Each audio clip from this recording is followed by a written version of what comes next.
Hello friends, this is Sumit and you are watching science of Sumit. तो friends, आज हम लोग को स्टार्ट करना है एक नया topic, exchange of gases in other organisms. मतलब हम लोगों ने ह्यूमन के अंदर तो देख लिया रेस्पिरेशन यानी एक्सचेंज ऑफ गैसेस किस तरीके से होता है।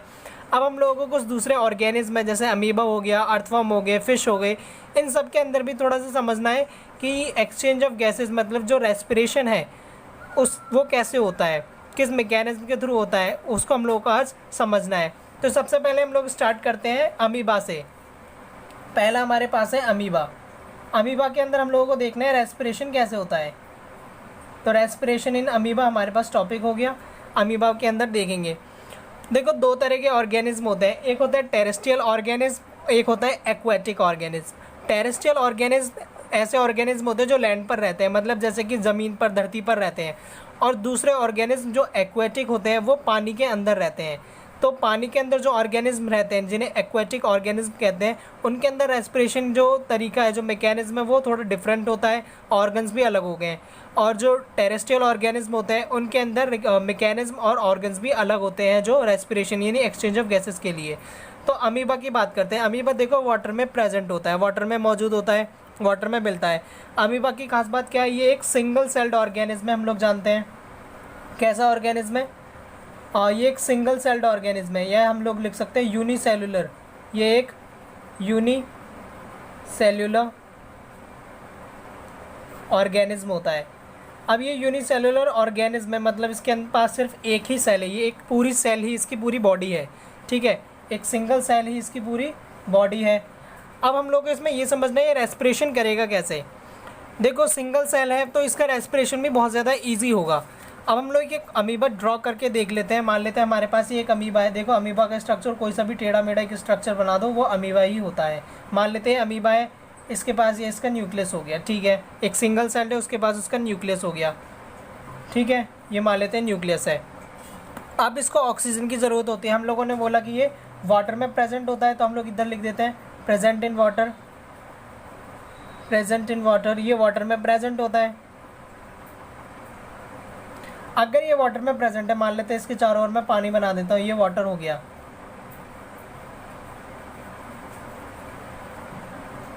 ये ब्लू क्या डिनोट कर रहा है, ये है वाटर, H2O, ठीक है। अब इस वाटर में क्या होगा, ऑक्सीजन भी प्रेजेंट होगी, ऑक्सीजन गैस है इस वाटर के अंदर। अब इस ऑक्सीजन को जो कि वाटर के अंदर डिजॉल्व फॉर्म में, क्या ऑक्सीजन वाटर के अंदर डिजॉल्व फॉर्म में प्रेजेंट होती है।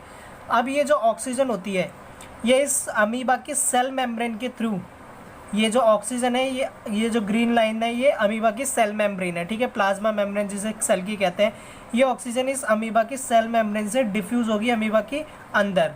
क्या होगा, डिफ्यूज़न होगा। इस तरीके का डिफ्यूज़न को बोलते हैं सिंपल डिफ्यूज़न। क्या होगा, सिंपल डिफ्यूज़न होगा। तो हम लोग लिख देते हैं इधर respiration bye simple diffusion, respiration bye simple diffusion, ठीक है। तो सिंपल डिफ्यूज़न होगा। अब इस सिंपल डिफ्यूज़न से ऑक्सीजन क्या चली जाएगी, अमीबा के अंदर, अमीबा के अंदर ऑक्सीजन चली गई।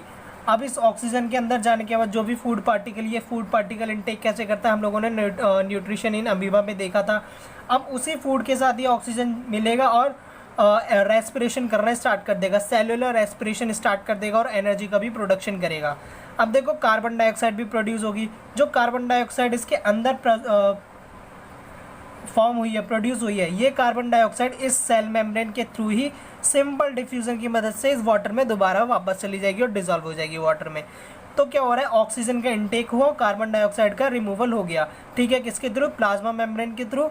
एक प्रोसेस है जिसको कहते हैं सिंपल डिफ्यूजन। तो सिंपल डिफ्यूजन ही रेस्पिरेशन का तरीका होता है अमीबा के अंदर, यूनिसेलुलर ऑर्गेनिज्म जो है। तो बहुत ही ज़्यादा सिंपल था, अमीबा का इतना सही है। अब हमारे पास जो सेकंड ऑर्गेनिज्म जो हमारे पास इंपॉर्टेंट है वो होता है अर्थवर्म। तो हम लोगों को समझना है अर्थवर्म में किस तरीके से रेस्पिरेशन होता है या एक्सचेंज ऑफ गैसेस होती है। तो अर्थवर्म के बारे में समझते हैं। देखो अर्थवर्म जो होता है, अर्थवर्म में भी रेस्पिरेशन लगभग सिमिलरली इसी तरीके से है, बस इसमें क्या डिफरेंस है, ये जो रेस्पिरेशन करता है इधर सेल मेम्ब्रेन में था अमीबा में, ये स्किन से करेगा, क्योंकि ये एक सिंगल सेल्ड ऑर्गेनिज्म तो है नहीं। अर्थवर्म जो है ये मल्टी सेलुलर है, ठीक है, तो इसके पास बहुत सारे सेल्स हैं। तो इधर लिख देते हैं मल्टी सेलुलर ऑर्गेनिज्म है, मल्टी सेलुलर, ये एक एनिमल है पूरा, मल्टी सेलुलर ऑर्गेनिज्म। अब ये मल्टी सेलुलर ऑर्गेनिज्म है। अब इसमें क्या होता है, ये अर्थवर्म देखो ये टेरेस्ट्रियल है, ये लैंड पे मिलेगा, मतलब ये ज़मीन धरती पर रहता है, और ये एक्वेटिक है, ठीक है। अब ये टेरेस्ट्रियल है, तो ये टेरेस्ट्रियल होने के साथ क्या, अब देखो वाटर के अंदर से तो लेगा नहीं, ठीक है, क्योंकि ये एक्वेटिक नहीं है, ये टेरेस्ट्रियल ऑर्गेनिज्म है। अब ये क्या करेगा, रेस्पिरेशन करेगा अपने स्किन से। किससे करेगा, रेस्पिरेशन थ्रू स्किन। तो रेस्पिरेशन किससे होगा, रेस्पिरेशन बाय स्किन। तो ये स्किन से रेस्पिरेशन करता है, और इधर किससे कर रहा था, प्लाज्मा मेम्ब्रेन से, ठीक है, जो इसकी सेल वॉल थी, सेल वॉल से रेस्पिरेशन हुआ था, ठीक है। इधर हम लोग लिख देते हैं सेल मेम्ब्रेन।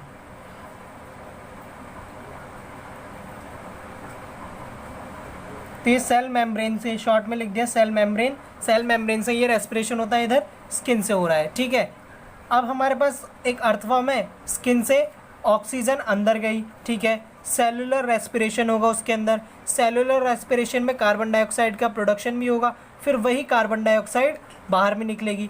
एग्जैक्टली होता क्या है, ऑक्सीजन बाहर से, एयर से अंदर गई स्किन के थ्रू, ठीक है, इसकी स्किन थोड़ी मॉइस्ट होती है, स्किन के थ्रू अंदर गई, अंदर जाने के बाद वहाँ सेलुलर रेस्पिरेशन होता है, देखो पूरी सेल तक, क्योंकि मल्टी सेलुलर है, हर एक सेल को ऑक्सीजन पहुँचानी है, हर एक सेल को ऑक्सीजन पहुँचाने का तरीका होता है ब्लड, ठीक है। वो ऑक्सीजन ब्लड में डिज़ोल्व होगी, फिर वो ब्लड एक एक सेल तक ऑक्सीजन पहुंचाएगा, वहाँ पर उस सेल के अंदर, हर एक सेल के अंदर सेलुलर रेस्पिरेशन होगा। वो जो सेल होती हैं, हर एक सेल जो होगी वो कार्बन डाइऑक्साइड का प्रोडक्शन करेगी, फिर वही कार्बन डाइऑक्साइड ब्लड के अंदर दोबारा से डिज़ोल्व होगी, और वो कार्बन डाइऑक्साइड स्किन तक जाएगी, और स्किन के थ्रू एटमॉस्फेयर में बाहर रिलीज़ हो जाएगी, रिमूव हो जाएगी। तो सिमिलरली जैसे ह्यूमन के अंदर होता है, एग्जैक्टली वैसा ही है, बस इसमें स्किन के थ्रू होता है और ह्यूमन पे लंग्स के थ्रू होता है।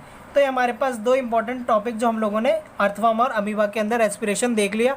अब इसके बाद हमारे पास एक इम्पॉर्टेंट क्वेश्चन आता है कि जो ह्यूमन्स होते हैं, ह्यूमन्स के अंदर इस तरीके का सिंपल रेस्पिरेटरी सिस्टम क्यों नहीं होता। हमारे पास कॉम्प्लेक्स सिस्टम है, लंग्स के साथ कॉम्प्लेक्स सिस्टम है बहुत ज़्यादा। तो उस क्वेश्चन को डील करते हैं, चलिए इस क्वेश्चन को समझते हैं। तो चलिए फ्रेंड्स समझते हैं इस क्वेश्चन के बारे में कि जो सिंपल रेस्पिरेटरी सिस्टम है वो ह्यूमंस के अंदर क्यों नहीं मिलता। देखो इसके तीन मेन रीज़न है हमारे पास। पहला रीज़न जो हमारे पास है वो है सरफेस मॉइस्ट का। मतलब देखो अगर स्किन के थ्रू, मान लेते हैं ह्यूमंस के अंदर जो रेस्पिरेशन सिस्टम है वो स्किन है, ठीक है, वो रेस्पिरेशन जो रेस्पिरेटरी ऑर्गन है वो है स्किन, स्किन के थ्रू होता है। अगर स्किन के थ्रू रेस्पिरेशन होगा तो जो स्किन है हमारी वो ज़्यादा मॉइस्ट हो जाएगी। जैसे कि अर्थवर्म के अंदर था, मैंने बोला था कि बहुत ज़्यादा मॉइस्ट होती है इसकी स्किन, क्योंकि रेस्पिरेशन स्किन के थ्रू हो रहा है। अब स्किन के थ्रू ऑक्सीजन अंदर जाएगी, बाहर कार्बन डाइऑक्साइड का रिमूवल होगा, तो स्किन का बहुत ज़्यादा फंक्शन बढ़ जाएगा और स्किन मॉइस्ट हो जाएगी, ठीक है।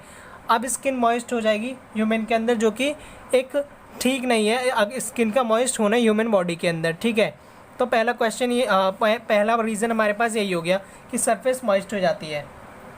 पहला रीज़न है सरफेस मॉइस्ट। देखो मैं सिर्फ हेडिंग लिख रहा हूँ, आपको मैंने पूरा रीज़न बता दिया कि सरफेस मॉइस्ट इसका पहला रीज़न हो गया। सेकंड रीज़न जो हमारे पास आता है वो है, अगर मान लेते जैसे कि अभी हमने समझा कि स्किन के थ्रू रेस्पिरेशन हो रहा है ह्यूमन के अंदर, तो जो गैसेस है उनका डिफ्यूज़न होगा। जैसे अभी हम लोगों ने अर्थवर्म के अंदर देखा गैसेस का डिफ्यूज़न हो रहा है आगे ब्लड के थ्रू, ठीक है, और ऐसे ही अमीबा के अंदर भी हुआ था। अगर ह्यूमन के अंदर भी गैसेस का डिफ्यूज़न होगा तो जो डिफ्यूज़न होगा स्किन के थ्रू, उसमें बहुत ज़्यादा क्या होगा, ऑक्सीजन पूरी बॉडी तक नहीं पहुंच पाएगी, सही से नहीं पहुंच पाएगी।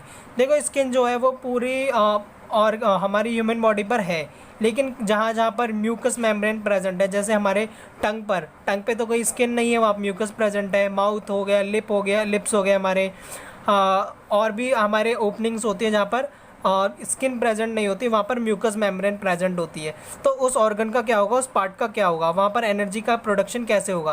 तो इसलिए एक डिफ्यूज़न जो है वो स्किन जो है वो एक तरीका नहीं हो सकता रेस्पिरेशन का ह्यूमन के अंदर, ठीक है। वो एक सिर्फ यूनिसेलुलर, मल्टी सेलुलर और थोड़े जो सिंपल ऑर्गेनिज्म होते हैं उन्हीं के अंदर एक तरीका हो सकता है। तो डिफ्यूज़न अगर होगा, if gases diffuse through skin in human, तो वो सफिशेंट ऑक्सीजन नहीं पहुँचा पाएंगी। तो इधर हम लोग लिख सकते हैं will not receive sufficient oxygen। तो हम लोगों को सफिशिएंट ऑक्सीजन नहीं मिलेगी, ठीक है। Sufficient O2 SUFFICIENT,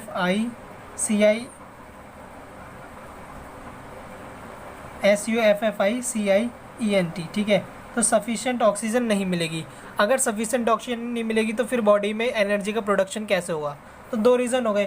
third reason हमारे पास जो है वो होता है, अगर डिफ्यूज़न के थ्रू ही ह्यूमन बॉडी के अंदर रेस्पिरेशन हो, जैसे कि स्किन के थ्रू डिफ्यूज़न हो रहा है, ह्यूमन बॉडी के अंदर जो रेस्पिरेशन होगा, अगर डिफ्यूज़न के थ्रू होगा तो डिफ्यूज़न देखो इतना स्लो प्रोसेस है कि इसको काफ़ी ज़्यादा टाइम लग जाएगा पूरी बॉडी तक ऑक्सीजन को पहुंचाने में। मतलब एक एंड से दूसरे एंड तक अगर हम लोगों को ऑक्सीजन को पहुंचाना है तो काफ़ी ज़्यादा टाइम लग जाएगा, क्योंकि हमारे पास बहुत सारे सेल हैं, मल्टी सेलुलर है, हमारे पास ऑर्गन्स हैं, हमारे पास पूरा ऑर्गन सिस्टम है, एक पूरी बॉडी है। हम सिर्फ यूनिसेलुलर या मल्टी सेलुलर ऑर्गेनिज्म नहीं होते, ह्यूमन बहुत ज़्यादा डेवलप्ड है, ठीक है। तो इसके पास मिलियंस बिलियंस ऑफ सेल्स होते हैं, जिनकी काउंटिंग भी करना बहुत ज़्यादा मुश्किल है, ठीक है। तो इतने सारे सेल होने की वजह से डिफ्यूज़न एक तरीका नहीं हो सकता जिससे कि रेस्पिरेशन किया जा सके, तो ये बहुत ज़्यादा टाइम ले लेगा। तो इधर हम लोग लिख सकते हैं डिफ्यूज़न विल टेक, इतना ज़्यादा टाइम कि ईयर भी लग सकते हैं, काफ़ी साल भी लग सकते हैं। तो हम लोग लिख सकते हैं diffusion will take years to reach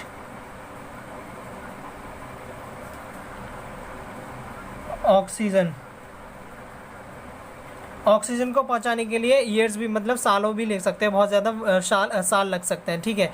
तो इस वजह से ये तीन रीज़न हो गए जिस वजह से ह्यूमन रेस्पिरेटरी सिस्टम इतना ज़्यादा सिंपल नहीं होता, कॉम्प्लेक्स होता है। लंग्स के थ्रू होता है जिससे कि बहुत ज़्यादा इजी होता है। लंग्स के थ्रू ब्लड में जाती है ऑक्सीजन, फिर पूरी बॉडी के सेल्स तक पहुंच जाती है, जो हम लोग देख चुके हैं पूरा मैकेनिज्म। बहुत ज़्यादा इंपॉर्टेंट क्वेश्चन था, इसलिए हम लोगों ने इसको डील किया।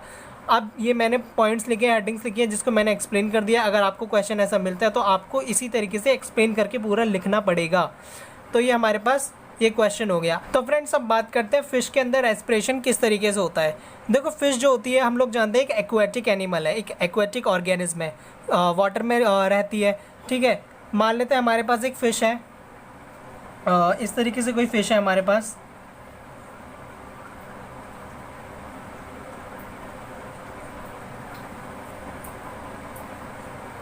ठीक है। अब ये फ़िश है हमारे पास, अब ये जो फ़िश है ये वाटर में रहती है, ठीक है। अब इसमें रेस्पिरेशन किस तरीके से होता है इसको समझना है हम लोगों को। ये जो फ़िश है, इस फ़िश के अंदर एक ऑर्गन होता है जिसे कहते हैं गिल्स होते हैं। यहाँ पर गिल्स प्रेजेंट होते हैं, दोनों साइड प्रेजेंट होता है, इधर उधर, ठीक है। तो इन्हें कहते हैं गिल्स। ये जो गिल्स होते हैं इसी गिल्स के थ्रू इधर ये पूरा रेस्पिरेशन करते हैं, ठीक है। अब किस तरीके से होता है ये देखो, ऑक्सीजन जो है इस वाटर के अंदर डिजॉल्व फॉर्म में पहले से ही प्रेजेंट होगी, जैसे हम लोगों ने अभी वहाँ पे देखा था। इसी तरीके से इधर ऑक्सीजन भी डिजॉल्व फॉर्म में पहले से ही प्रेजेंट होगी। अब ये जो ऑक्सीजन है, ये ऑक्सीजन मतलब ये जो फ़िश है, ये फ़िश इस पूरे वाटर को क्या कहते हैं माउथ से इनटेक करेगी, माउथ से वाटर का इनटेक करेगी। वाटर अंदर गया, वाटर अंदर जाने के बाद जैसे ये वाटर इस गिल्स तक पहुँचेगा, गिल्स तक पहुँचने के बाद ये जो गिल्स का क्या फंक्शन होता है स्टार्ट हो जाता है।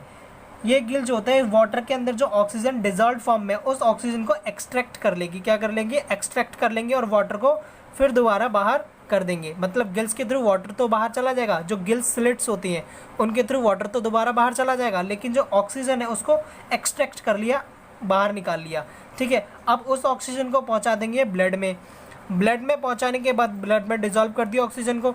अब फिर वही ब्लड जो है इस फिश के जितने भी पार्ट्स हैं, बॉडी पार्ट्स हैं, उनको उस ऑक्सीजन को सप्लाई कर देगा। कौन? ब्लड ही हर एक ऑर्गन हर एक सेल तक लेके जाएगा, ठीक है। अब वो ऑक्सीजन वहाँ पहुँच गई, उधर इसका सेलुलर रेस्पिरेशन होगा, वही फूड के साथ जाएगा और बर्न होगा, एनर्जी बनाएगा।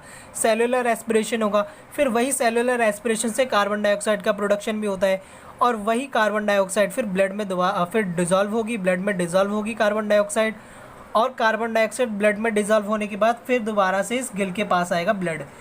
अब इस गिल के पास जो ब्लड आया है उसमें से जो कार्बन डाइऑक्साइड है उसको वो वाटर में रिमूव कर देगा, ठीक है, वाटर में बाहर निकाल देगा, और ब्लड फिर अपना वही काम, मतलब यही फंक्शन चलता रहेगा कि ब्लड का जो है ऑक्सीजन अंदर आया, कार्बन डाइऑक्साइड का रिमूवल, ये दोनों फंक्शन एक साथ चलते रहते हैं। तो एग्जैक्टली यही फंक्शन होता है जैसे ह्यूमन बॉडी के अंदर हो रहा है, लेकिन इसके अंदर ऑर्गन क्या है, रेस्पिरेटरी ऑर्गन क्या है, गिल्स, ठीक है, गिल्स होता है। अब एक क्वेश्चन ये होता है कि ह्यूमन को अगर वाटर में ब्रीथ करने के लिए दिया जाए तो वो क्या होता है। देखो ह्यूमन मतलब उसकी डेथ हो जाती है ह्यूमन की। क्यों हो जाती है? क्योंकि ह्यूमन जो एक टेरेस्ट्रियल ऑर्गेनिज्म है, ठीक है, एक एनिमल है, ऐसा एनिमल है जो टेरेस्ट्रियल है, ठीक है, वो एटमॉस्फेरिक एयर से ही ब्रीद इन और ब्रीद आउट कर सकता है, ठीक है ना, ब्रीदिंग कर सकता है, क्योंकि उसके जो लंग होते हैं वो एयर के लिए ही बने हैं, वाटर के लिए नहीं बने। और सेकेंड रीज़न ये होता है कि वाटर के अंदर, देखो एक क्वेश्चन और होता है, एक तो हम लोगों को समझ में आ गया ह्यूमन वाटर के अंदर सर्वाइव क्यों नहीं कर पाता, क्योंकि उसके जो लंग्स होते हैं वो एयर के लिए ही बने हैं, एयर में रेस्पिरेशन ब्रीदिंग करने के लिए, वो वाटर के अंदर ब्रीदिंग नहीं कर सकता, ठीक है। और एक क्वेश्चन हमारे पास छोटा सा ये होता है कि ये जो ऑर्गेनिज्म है इनका ब्रीदिंग रेट जो होता है बहुत ज़्यादा फास्टर होता है एज़ कम्पेयर टू ह्यूमन। जैसे कि एक्वेटिक एनिमल फिश हो गया, फिश का जो ब्रीदिंग रेट होता है वो हम लोगों से काफ़ी ज़्यादा होता है। ह्यूमंस में जनरली कितना होता है, 12 to 16 हो सकता है पर मिनट, लेकिन इनमें बहुत ज़्यादा होता है। इसमें इन एक्वेटिक ऑर्गेनिज्म में इसलिए ज़्यादा होता है क्योंकि जो वाटर होता है, इस वाटर के अंदर ऑक्सीजन की जो अमाउंट है बहुत ज़्यादा कम होती है। अब देखो कहीं ऑक्सीजन की अमाउंट अगर कम होगी तो रिक्वायरमेंट भी बढ़ जाएगी। रिक्वायरमेंट बढ़ाने के लिए क्या करना पड़ेगा, रेट को बढ़ाना पड़ेगा। तो फटाफट से रेट को बढ़ा लेते हैं जिससे कि जल्दी जल्दी ऑक्सीजन अंदर जाए, तो इसलिए इनके अंदर जो ब्रीदिंग रेट होता है वो बहुत ज़्यादा हाई होता है। तो ये एक इंपॉर्टेंट क्वेश्चन था, इधर हम लोग लिख लेते हैं।